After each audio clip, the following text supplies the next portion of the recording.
안녕하세요. 오늘도 사연 살롱을 찾아주셔서 감사합니다. 올해로 결혼 15년 차 주부예요. 저는 현재까지 시아버지와 함께 살고 있어요. 주변에선 시어머니도 아니고 시아버지를 모시고 산다며 저를 대단하다고 말씀하시는 분들이 많은데, 모시고 사는 게 아니라 시아버님과 친구처럼 같이 사는 거랍니다. 저희는 대학 CC로 만나 남편이 군대를 다녀오고 얼마 안 있어 결혼을 했어요. 이런 말 하면 아직도 좀 부끄러운데요. 아이가 생겼거든요. 저는 사회초년생, 남편은 대학 복학 후 4학년이 막 됐을 때였어요. 저의 임신을 안 양가에서는 확연한 온도 차이로 반응이 갈렸는데요. 친정 부모님은 처신을 잘못한 딸이라고 저에게 좋지 않은 소리를 하셨고, 남편이 고등학교 때 아내와 사별한 시아버지는 식구가 둘이나 생겨 좋다고 하셨어요. 당연히 가진 돈이 없던 저희는 겨우 결혼식만 올리고 신혼여행도 생략한 채 시아버지가 살고 계시는 집으로 들어갔어요. 사실 남편이 자취하던 작은 원룸이 있어서 거기서 신혼생활을 하려고 했는데, 시아버지 건강이 많이 나빠지고 계셔서 원래 계시는 집으로 들어가기로 했어요. 아픈 시아버지와 어떻게 살려고 그러냐고 말리는 사람도 있었지만, 저희 부부는 현실적으로 돈도 없고 게다가 시아버지는 경제적으로 여유가 충분히 있으신데 2층 집에서 혼자 지내시니 겸사겸사 좋겠다고 생각했어요. 시아버지는 여자와 함께 살아본 지 너무 오래돼서 불편하시다고 말씀은 그렇게 하셨지만 내심 좋아하셨어요. 게다가 나날이 쇠약해지시는 아버님의 상태를 걱정하는 남편과 저희 마음에 그러라고 하셨어요. 그러지 않으셔도 되는데 거의 창고처럼 방치한 2층을 아주 감사하게도 리모델링을 해주셨어요. 이렇게까지 바라던 건 아니었는데 죄송해요 아버님. 돈 많이 쓰셨죠? 죄송은 무슨. 그래도 니네 신혼인데 창고 같은 방을 내주고 내 마음이 편하겠어? 그 정도 돈은 돈도 아니니 부담 갖지 말고 편하게 지내. 지금에서 하는 말이지만 저희 시아버지는 동네에서 유명한 부자세요. 그때 저는 그걸 잘 몰랐었죠. 늦은 결혼에 남편을 늦게 본 시아버지는 자수성가로 정년 이후 돈이라면 걱정하지 않을 만큼 가지고 계셨어요. 그래서 사실 저의 빠른 임신과 결혼을 두고 이상한 이야기를 하는 사람도 있었어요. 그 이야기를 들을 때마다 어찌나 속상했던지. 나이 들고 보니 당연한 일이라는 생각도 들었지만 저는 당사자였으니 당해보지 않은 사람은 모를 거예요. 저도 처음부터 시아버지와 함께 사는 걸 그리 쉽게 생각하진 않았어요. 친아빠와 둘이 지내는 것도 편하지는 않잖아요. 하지만 저는 알뜰하게 돈도 모으고 시아버지에게도 제대로 며느리 노릇하고 싶었어요. 부족한 저를 며느리로 기쁘게 받아주셨으니까요. 저는 회사를 다니다 집안일과 태교에 집중하고 싶어서 회사를 그만뒀어요. 아버님의 끼니도 삼시세끼 제 손으로 챙겨드리고 있었거든요. 그래서인지 제가 결혼하고 한 달 정도부터는 몰라보게 아버님의 건강이 좋아지셨어요. 먹는 것도 그렇고 식구들과 즐겁게 지내셨던 게 효과를 본 것 같아 아주 뿌듯했죠. 남편 역시 저의 노력에 고마워해줘서 보람도 있었고요. 결혼을 하고 시간은 빠르게 흘렀어요. 제 뱃속의 아이도 무럭무럭 자랐어요. 그렇게 만삭이 되었어요. 몸이 많이 무거워지니 마음과 다르게 예전처럼 집안일을 할 수 없게 되었고, 시아버지는 저에게 연신 괜찮다며 쉬라고 하셨어요. 하지만 어떻게 며느리가 그럴 수 있겠어요. 집안일을 조금씩 했는데 시아버지는 그걸 또 보는 게 신경이 쓰였던 모양이었어요. 언제부터인가 제가 아침에 일어나면 이상하게 시아버지는 계시지 않았고 저녁 때가 다 돼야 집으로 돌아오시더라고요. 정년 이후 가지고 계신 자산으로 여유롭게 사시는 아버님이신데 한두 번도 아니고 매일 그렇게 아침 일찍부터 밖으로 도시니 저는 묻지 않을 수가 없었죠. 아버님, 요즘 아침 일찍부터 나가시는 거 어디 가시는 거예요? 봉사. 내가 요즘 봉사하는데 좀 다니고 있어. 봉사요? 무슨 봉사가 아침 일찍부터 나가서 저녁 때나 돼야 끝나요? 요즘 일이 많다고 해서 그만큼 살기가 어렵다는 거겠지. 도울 수 있을 때 도우면 좋잖아. 전 또 저 불편해서 나가시는 줄 알고. 에이, 무슨. 그럴 거였으면 애당초 너희 2층 주지도 않았지. 아버지, 다 좋은데 세상엔 좋은 일 하는 나쁜 사람도 많아요. 항상 조심하세요. 별 걱정을 다해. 내가 너보다 산 세월이 얼만데 그런 생각은 할 필요도 없다. 아버님이 봉사하러 다니신다는 말을 듣고 내심 마음이 놓였어요. 저는 또 저 때문에 일부러 매일 나가시는 줄 알았거든요. 그리고 2달 뒤 튼튼한 아들을 낳았어요. 다행히 남편과 시아버지는 좋아하셨죠. 여태 저를 외면했던 친정 부모님도 그날은 병원에 오셔서 외손주를 안아보셨어요. 내가 너 그렇게 시집 보내고 하루도 마음 편하게 있질 못했어. 너도 서운했겠지만 엄마도 놀라고 서운했어. 그래도 이렇게 외손주를 보니까 엄마가 미안해. 그리고 순산해서 고맙다. 저희 아들이 복덩인지 저는 아들 덕에 친정 부모님과 그동안 엇나갔던 마음을 풀었어요. 그리고 본격적으로 육아에 돌입했죠. 당연히 초보 엄마라 실수 연발에 저의 삶의 질은 뚝뚝 떨어졌어요. 그때도 시아버지의 봉사활동은 계속돼서 저 혼자 1, 2층을 오르내리며 육아를 하는데 정말 지치더라고요. 정말 내 자식이니까 참고 이 고생을 하지. 남의 자식이면 이렇게까지 할 수 있을까? 하는 생각이 절로 들었어요. 그 순간 남을 위해 종일 봉사하는 아버님은 진짜 대단한 사람이라는 생각이 들었는데 그런 아버님에게 저는 뒤통수를 아주 세게 맞는 일이 벌어졌어요. 그때는 저희 아이가 100일이 지났을 무렵이었어요. 시아버지는 저에게 주말에 봉사하며 만난 사람인데 소개하고 싶다고 하셨어요. 저는 직감적으로 그 소개해 주겠다는 사람이 시아버님과 평범한 관계가 아니라는 예감이 들었어요. 남편은 에이, 아버지 나이가 몇인데 여자친구? 말도 안 돼. 라며 그 작은 눈을 크게 뜨고 방방 뛰었지만 나이가 뭐 대순가요.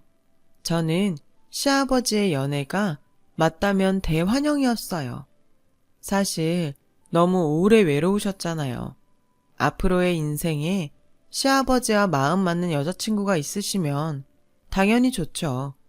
그분과 잘 돼서 결혼이라도 하시면 아버님 건강도 많이 좋아지셨고 저희는 이제 아가도 있고 하니 분가하는 것도 나름 좋겠다고 생각했고요. 그리고 문제의 주말이 되었어요. 전 당연히 비슷한 연배의 고운 여성분을 상상했는데 의외로 너무 젊으신 여자분과 함께 오셔서 저는 깜짝 놀라고 말았어요.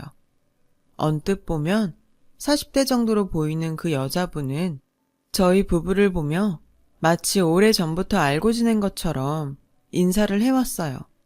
우리가 늦었나? 난 서두른다고 서둘렀는데 역시 나이가 있어서 어쩔 수 없나 봐요.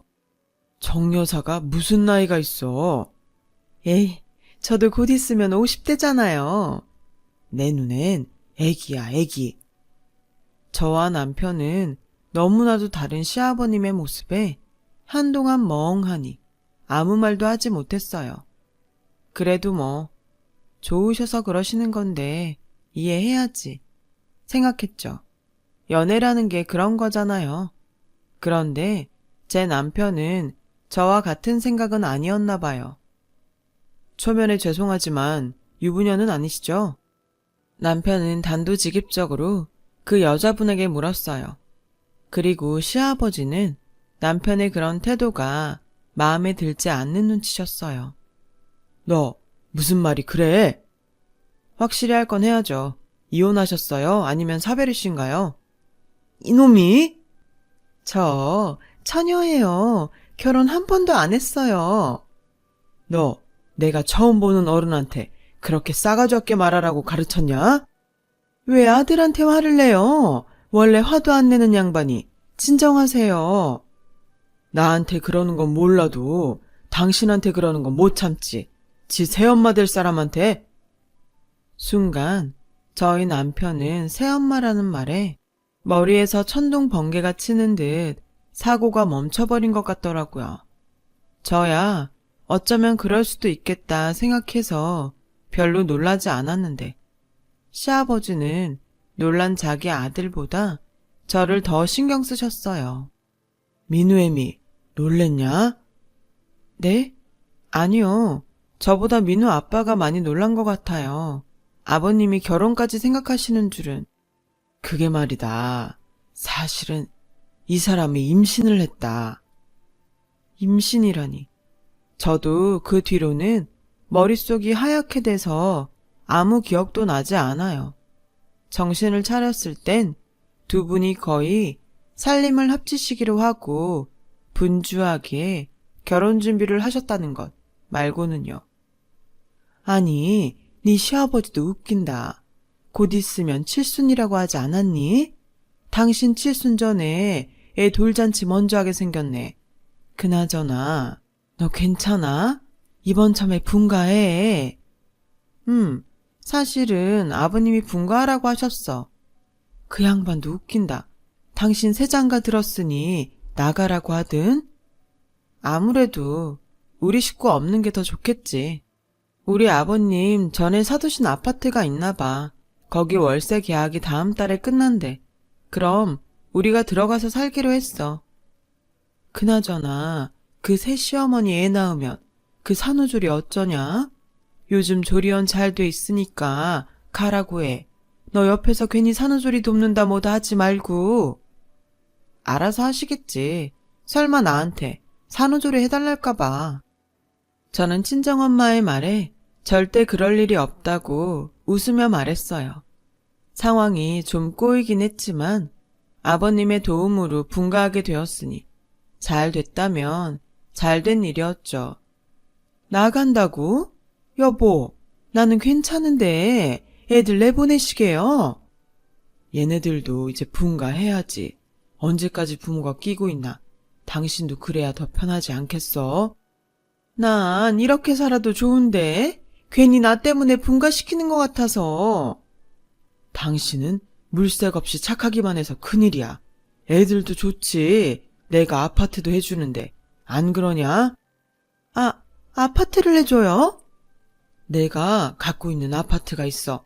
거기 가서 살라고 했지. 명의는요? 예비 새 시어머니의 입에서 명의라는 말이 나오는데 순간 싸했어요. 그리고 자기도 뭔가 이상하다고 생각했는지 어색하게 웃으며 이왕 살라고 한 거 명의도 해주라고요. 라고 하는데 여자의 촉이라고 하죠. 절대 그걸 바라고 하는 말은 아닌 것 같았어요. 하지만 시어머니의 그 말이 있어 아버님은 저희 이사 시기에 맞춰 아파트 명의를 저희 남편 앞으로 바꿔주셨어요. 어찌되었든 시어머니의 그 말 덕에 저희 부부에겐 아파트가 생긴 셈이었어요. 그렇게 시간은 흘러 저희는 이사를 했고 시부모님은 조촐하게 결혼식을 올리셨어요. 시아버님은 새 시어머니를 위해 무조건 크고 화려하게 결혼식을 해주고 싶어 하셨지만 새 시어머니는 다 늙어 결혼하면서 화려하면 창피하다고 참석 인원도 제한적으로 받으며 조촐한 결혼식을 원하셨죠. 아무튼 그렇게 저희는 분가를, 시부모님은 신혼생활을 시작하셨어요. 그리고 저는 운 좋게도 어린이집 자리가 나서 아들 아이를 어린이집에 맡길 수 있게 되었고 그 길로 구직 활동을 하게 되었어요. 그때까지는 모든 일이 나름 나쁘지 않았어요. 그런데 문제는 전혀 생각하지 않은 곳에서 생겨나더군요. 새 시어머니가 입덧을 한다며 자꾸 저를 불러 집안일을 시키는 것이 그 문제의 시작이었어요. 꼭 불러도 제가 중요한 면접을 보거나 누군가를 만날 때 시어머니는 전화를 걸어 당장 급하다는 듯 저를 불렀고 그럴 때마다 허겁지겁 가보면 별일 아닌 일이 부지기수였어요. 그런데도 시어머니는 막무가내로 저에게 짜증을 내시는데 너 내가 새엄마라고 이러는 거니? 지금 텃세 부리는 거야? 넌 내가 이렇게 힘든데 취직하는 게 대수니? 그 집도 네 시아버지가 해줬는데 나한테 잘해야 되지 않겠어? 이쯤 되면 전에 알던 시어머니가 맞나? 의심이 들 정도로 시어머니는 자주 저에게 히스테리를 부렸는데 그 내용이 정말 하나도 납득이 되지 않았어요. 그런데 더 소름 끼치는 건 이러다가도 금방 자기가 언제 그랬냐는 듯 가식을 떨며 이렇게 말한다는 거였어요. 임신을 하니까 호르몬 때문인지 감정 기복이 너무 커서 큰일이다. 아까 그 일은 잊어라.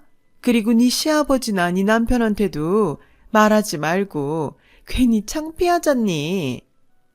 호르몬 때문? 감정 기복? 누군 임신 안 해봤나요? 전 기가 찼어요. 자기가 창피한 줄은 알아서 비밀로 해달라고 하는 것까지 정말 못 봐주겠더라고요. 거기까지는 저도 없던 시어머니가 생겨서 괜히 예민하게 받아들이는 게 아닐까 하는 생각도 종종 했고 시어머니를 이해하려고 노력도 했어요. 그런데 자기 바람대로 제가 비밀 보장을 해주니까 마음이 놓였는지 예, 나 배가 나와서 그러니까 네가 와서 머리 좀 감겨주렴. 예, 나 배 때문에 힘들어서 발톱 좀 깎아줄래? 라는 이상한 요구까지 하시는 등 그 정도를 넘어서는데 이건 아니다 싶더라고요. 그래서 저는 일부러 종종 시어머니의 전화를 받지 않았어요. 전화를 받지 않으면 불려갈 일도 없으니 그 꼴을 보지 않아도 되니까요. 전 무조건 빠른 시일 내에 취직하기 위해 이력서를 100통도 넘게 썼어요. 직장을 다니면 가지 않을 명분이 분명해지기도 하고요. 그리고 감사하게도 최종 면접까지 가게 됐는데 대기실에서 면접을 기다리고 있는 그날도 여지없이 시어머니의 전화는 계속 걸려왔죠. 그 전화들을 몽땅 무시했더니 이번엔 남편이 전화를 하더군요. 남편은 전화를 받은 저에게 다급하게 시어머니가 아무래도 산통이 온 것 같다고 빨리 가보라고 했어요. 저희 시어머니는 임신한 지 이제 7개월에 접어든 산모인데 산통이라니 저는 어이가 없었어요. 그리고 그 순간 드는 생각이 제가 전화를 받지 않은 이 시어머니는 이번엔 남편에게 산통 어쩌고 하며 저를 빨리 집으로 보내달라고 한 것이 분명하다고 생각했죠. 어머니가 초산에 노산이라 유별을 떤다고 남편에게 상황을 설명하며 이렇게 말했어요. 무슨 산통이야. 그냥 배가 좀 뭉치셨나 보지. 아직 7달밖에 안 됐잖아. 어머니가 초산인데 노산까지 겹쳐서 그래. 자기 신경 쓰지 마. 나 지금 면접 기다리고 있으니까 끊어. 저는 그렇게 최종 면접을 받고 집으로 가려고 하니 이번엔 시아버지에게 전화가 걸려왔어요. 그리고 결혼하고 처음으로 듣는 시아버지의 호통소리에 그 자리에서 어안이 벙벙했죠. 어떻게 네가 그럴 수 있니? 다른 집 며느리는 그런다 해도 난 널 믿었는데 너 불편할까봐 매일 아침 갈 데도 없는데 집도 비워주고 이 배은망덕한 것. 우리 애랑 집사람 잘못되면 다 네 탓인 줄 알아라, 이 못된 것. 시아버지의 그런 전화까지 받고 나니 저는 덜컥 겁이 나기 시작했어요. 이유가 어쨌든 시어머니에게 일이 생긴 것 같은 예감이 들었거든요. 그리고 아무리 양치기 같은 시어머니여도 그걸 믿지 않고 외면한 꼴이 되어버렸으니 저는 어찌해야 할까 발을 동동거리다 남편에게 전화를 걸었어요. 지금 산부인과 병원이야. 어머니 지금 아버지랑 분만실에 계셔. 오늘 애기 나올 것 같대. 자기가 별거 아닌 것처럼 말해서 방심했다가 이게 뭐냐. 남편은 저에게 원망의 화살을 돌렸어요. 전 좀 억울하긴 했지만 제 잘못도 있었기에 인정하고 그렇게 시부모님께 단단히 찢긴 채로 갓 태어난 시누이를 마주하게 되었어요. 우리 바쁜 며느리가 힘들게 여기까지 어찌 왔어? 하마터면 산부인과가 아니라 장례식장으로 부를 뻔했다. 시어머니는 얄미운 얼굴로 얄밉게 말했어요. 그래도 전에는 다른 가족들을 의식해 대놓고 하지 못한 말투였는데 아이를 낳고부터는 그런 건 이제 신경 쓰지 않겠다는 듯 본인 기분대로 저를 대하셨어요. 어머니, 죄송해요. 저는 아직 산딸이 많이 남으셔서 그냥 지나가는 진통인 줄 알았어요. 아무리 산딸이 남아도 그렇지 어쩌면 매정하게. 나 우리 아들 아니었으면 우리 딸 얼굴도 못 보고 저 세상 갈 뻔했잖아. 어허, 이 사람 우리 딸도 듣는데 그렇게 무서운 소리를 해. 내가 단단히 혼낼 테니 당신은 몸조리나 신경 써. 당신 나이가 있어서 내가 아주 걱정이야. 시아버지는 그렇게 시어머니만 챙기시곤 저에게 밖에서 따로 이야기하자고 하셨어요. 저는 무조건 죄송하다고 이야기했는데 시아버지는 그런 저에게 이렇게 말씀하셨어요. 그렇게 네가 죄송하면 네 시어머니 몸조리 좀 도와라. 네 시어머니가 다른 사람 손은 타고 싶지 않다고 하더구나. 그렇다고 이 나이에 내가 할 순 없잖니. 게다가 넌 민우 나온 지 얼마 되지 않았으니 아무래도 애는 우리 집에서 네가 제일 잘 볼 게 아니냐. 저는 오늘 면접 보고 온 회사에서 연락이 올 것 같아 잠시 망설였지만 이대로 시부모님께 찍혀 사는 것보단 직장을 포기하는 게 낫겠다고 생각해 그러겠다고 했어요. 전에 친정 엄마에겐 절대 그럴 일 없다고 했는데 졸지에 시어머니 산후조리를 해주게 되었어요. 하지만 곧 그런 저의 선택은 후회막심한 결과로 그야말로 지옥이 시작됐어요. 시어머니의 산후조리와 신생아인 시누이를 돌보느라 아주 죽을 맛이었거든요. 미역국도 끓이고 경험을 살려 시누이도 돌봤는데 뭐가 불만인지 시어머니는 자꾸만 괜한 트집을 잡으며 저를 구박하셨어요. 이거 너무 짜지 않니? 산모 미역국이 삼삼해야지. 이건 뭐 소금국이네. 난 우리 딸 뭐든지 몸에 좋은 것만 쓰고 싶다. 기저귀는 무조건 오가닉 청기저귀 쓸 거니까 너 이거 빨아서 삶아 넣어라. 그렇게 마음에 들지 않으시면 전문 산후 도우미를 부르시지. 저는 계속되는 시어머니의 짜증에 점점 인내심에 한계를 느꼈어요. 그러던 어느 날 제가 아기가 잠든 틈에 화장실에서 기저귀를 빨고 있는데 그새 아기가 깼는지 시끄럽게 울었던 모양이에요. 그런데 아이 엄마인 시어머니는 아이를 달래는 것이 아니라 저를 쫓아와 역정을 내시는 게 아니겠어요? 야, 얘 울잖아. 뭐 하는 거야? 시끄러워서 통화를 할 수가 없잖아. 야? 저는 순간 시어머니의 하대에 내가 진짜 이 집 식모인 줄 아나 싶어 빨고 있던 기저귀를 화장실 바닥에 패대기 치고 그동안 참아왔던 분노를 모두 폭발시켜 버렸어요. 지금 야라고 하셨어요? 애가 울 수도 있지. 애엄마가 그거 하나 해결 못하고 저한테 와서 성질을 내요? 뭐? 그거 하나 해결을 못해? 제가 틀린 말 했나요? 어머님은 몸조리 한다는 이유로 집에서 아무것도 안 하시고 그러면서 심심하면 밖에 나가 놀다 오시잖아요. 저 애, 제 애 아니고 어머니 애 아닌가요? 저 애? 지금 아가씨한테 저 애라고 했니? 넌 참 처음 볼 때부터 마음에 들지 않더니 아주 점점 싫은 짓만 하는구나. 그리고 너 공짜로 하는 거 아니잖아. 우리 그이가 너한테 돈도 준다고 했어. 그러니까 편하게 부려도 된다고 했는데 뭐가 잘못됐어? 시어머니에게 그 말을 듣는데 밀려오는 배신감에 저는 손에 끼고 있던 고무장갑을 벗어서 시어머니 얼굴에 던져버렸어요. 그러자 시어머니는 무슨 큰 일이라도 당한 듯 고함을 지르시는데 야, 너 돌았어? 아직은 아닌데 조금 있으면 돌 것 같아서요. 저 그냥 집에 갈게요. 아버님이 저한테 얼마를 주시려고 했는지 모르겠지만 제가 산후도우미 일당 얼만지 알아봐서 제대로 청구할 테니 딱 그 돈만큼만 주시라고 전해주세요. 그리고 이 순간부터 저 이 집에 절대 안 올 거예요. 손수 미역국을 끓여 드시든지 하시고 아니 아가씨도 알아서 보세요. 저는 화장실 앞에 떡하고 버티고 서 있는 시어머니를 밀치고 그대로 집을 나왔어요.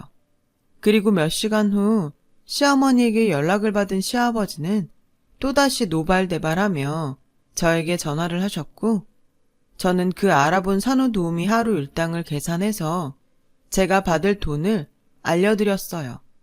너 그렇게 안 받는데? 저도요. 저도 아버님이 저를 그렇게 생각하시는지 몰랐네요. 아무리 새장가 드시고 어머니가 좋아도 그렇지. 돈 받고 하는 거니 편하게 저 부려도 된다고 하시는 건 아니죠.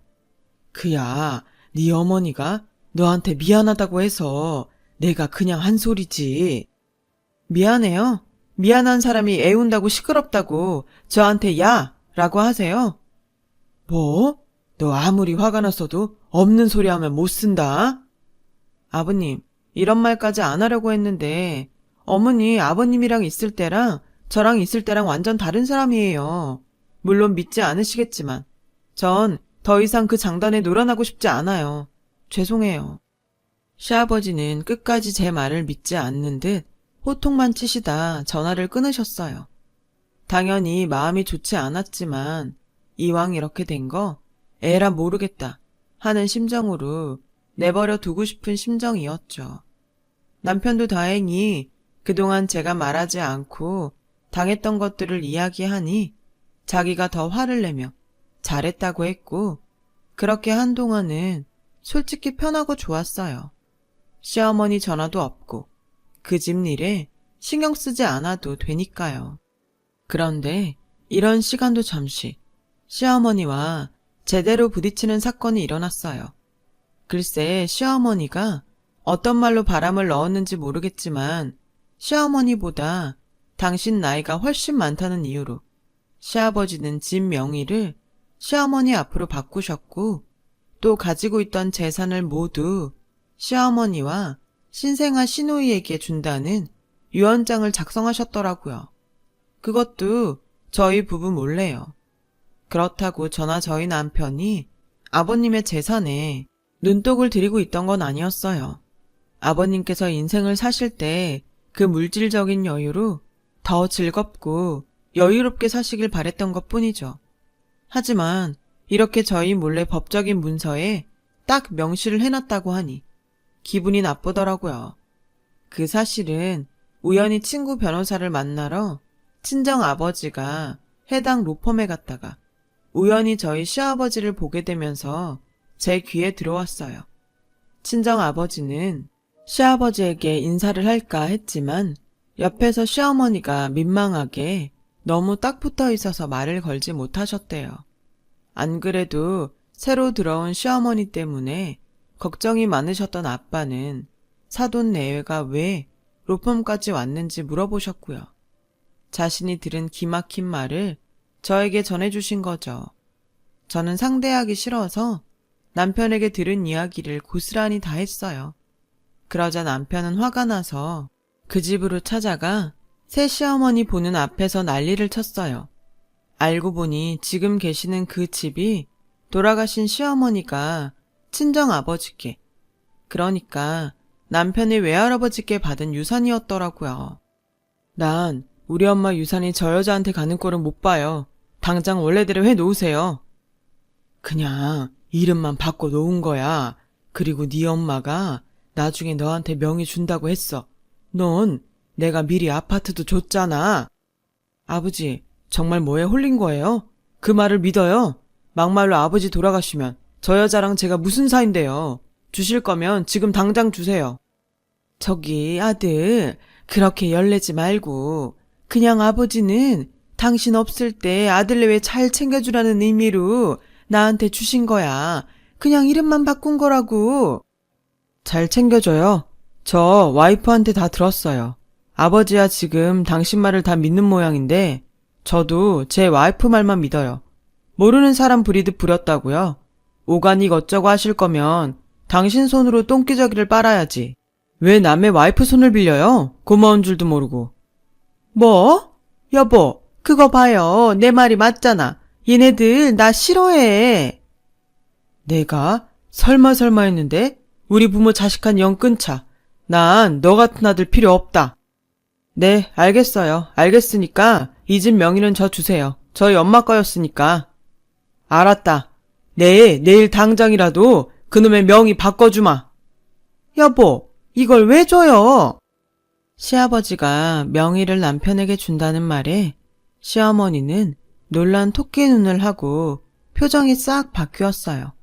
앞만 봐도 자기 계산과 다르게 흘러가니 당황한 얼굴이 분명했죠. 남편은 그날 이후 아주 집요하게 그 집 명의에 집착했어요. 하지만 한번 손에 쥔 재산을 그 여자가 내놓을 일은 만무했고 그 뒤부터는 저희 남편과 시어머니의 대립구조로 상황은 더 나빠졌어요. 양아치도 아니고 왜 남의 걸 뺏어?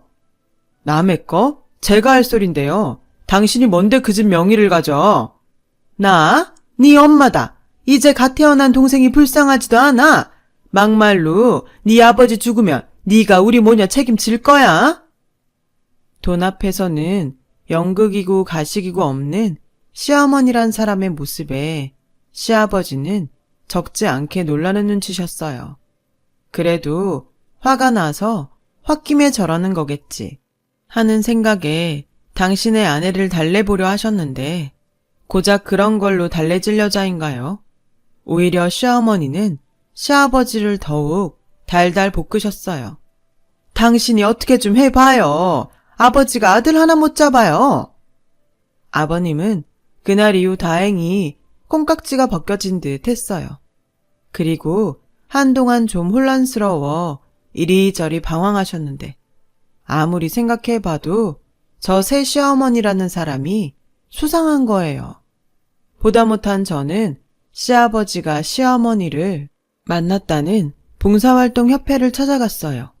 그리고 그곳에서 믿을 수 없는 사실을 듣게 되었어요. 요즘 정여사가 보이지 않던데 결국 그 애 낳았나 몰라? 그때 남편 될 사람이 알고 보니까 빚만 잔뜩 있는 빚 좋은 개살구라고 하지 않았어? 그런 줄도 모르고 그 남자 잡겠다고 임신까지 했다가 다 늙어서 미혼 못되게 생겼다고 맨날 궁상 떨었었잖아. 순간 저는 두 분이 결혼할 때 왜 그렇게 시어머니가 참석 인원도 제한하는 조촐한 결혼식을 원하셨는지 알 것 같았어요. 그리고 그분들에게 자세히 알아보니 시어머니는 이미 다른 남자 아이를 임신하고 만만한 저희 아버지에게 접근했던 거였고 아마 모르긴 몰라도 시아버지가 돌아가시면 완전 범죄가 가능하다는 얄팍한 생각을 했던 것 같아요. 저는 곧장 시아버지에게 이 사실을 얘기할까 생각했어요. 그런데 생각해보니 이런 큰 일은 한꺼번에 터뜨리는 게 맞는 것 같아서 다시는 가고 싶지 않은 그 여자가 있는 시댁으로 가서 얼굴에 철판을 깔고 연기를 했어요. 네가 여긴 웬일이냐? 그래도 어른이신데 제가 잘못한 것 같아서요. 그래도 그 사이 정이 들었는지 시누이도 보고 싶고요. 자연스럽게 아이를 안았어요. 그리고 내려놓으며 베개 위에 아이의 머리카락을 손에 넣고 화장실에 가겠다고 일어나서 시아버지의 칫솔을 챙겼어요. 그리고 영혼 없는 몇 마디를 나누고 집으로 왔어요. 저는 다음날 곧장 난생 처음 유전자 분석하는 곳을 찾아 친자 확인을 의뢰했고 그 결과 당연히 친자가 아니었어요. 이 사실을 안 시아버지는 충격에 쓰러지셨죠. 저희 부부는 사생 결단을 내기 위해 그 집으로 쳐들어갔는데 제가 유전자 감식 결과 서류를 면전에 던지자 그걸 본 여자는 놀래서 신발 신는 것도 깜빡하고 주랭랑을 치지 뭐예요. 그래도 다행히 자기 자식은 데리고 맨발로 도망을 치는데 그 모습이 정말 과간도 아니었어요. 그 후 저와 남편은 모든 사실이 명명백백했기에 친정아버지의 친구 로펌에서 결혼 사기로 인한 혼인무효 소송을 진행했어요. 당연히 소송은 승소했죠. 그렇게 욕심부리던 집 명의는 다시 원래대로 시아버님 앞으로 돌아왔어요. 그리고 그 여자 앞으로 정신적인 피해 보상에 따른 위자료까지 청구됐는데 당연히 빈털터리인 여자가 내놓을 돈은 없었어요. 대신 결혼 사기라는 꼬리표가 달려 평생 위자료를 해결하지 못하면 자기 앞으로 어떤 재산도 만들지 못하는 신세가 되었어요. 걱정했던 시아버지는 병원에서 퇴원 후 저와 남편에게 미안하다고 여러 번 사과하셨고 저희가 괜찮다고 했는데도 그 집을 기어코 남편 앞으로 해주셨어요. 그리고 다시 혼자가 되신 아버님은 말씀은 괜찮다고 했지만 어딘가 모르게 많이 쓸쓸해 보이더라고요. 저희는 다시 시아버지 집으로 들어왔어요. 그냥 너희끼리 편하게 살지 뭐하러 다시 들어와? 저희는 원래 아버님 집에서 시작했잖아요. 저 아버님 정말 사랑해주는 사람 만나실 때까지 여기서 꼼짝도 안 하고 아버님이랑 같이 살 거예요. 그리고 괜히 저 불편하다고 아침에 나가지 마시고 예전처럼 편하게 사세요. 저도 이제 취업할 거니까 아버님께서 저도 좀 도와주시고요. 저희는 그렇게 다시 완전체가 되었어요. 지난날 같은 우여곡절이 있어서인지 예전보다 관계가 더 좋아졌고요. 하지만 이번 일을 겪고 저는 느낀 바가 있어요. 외로움은 사람을 흐리게 하는 것 같더라고요. 그래서 아버님이 외롭지 않으셨으면 하고 진심으로 바랍니다. 시아버님도 누군가를 사랑하고 사랑받고 싶은 한 남자잖아요. 부디 다음엔 아버님께서 정말로 좋은 인연을 만나셨으면 좋겠어요. 지금까지 저의 이야기를 들어주셔서 감사합니다. 여러분들의 매일매일이 행복하시길 바랄게요. 여러분, 사연 댓글에 응원과 현명한 조언 부탁드려요. 좋아요와 구독은 저에게 큰 힘이 됩니다. 오늘도 좋은 일 가득하세요.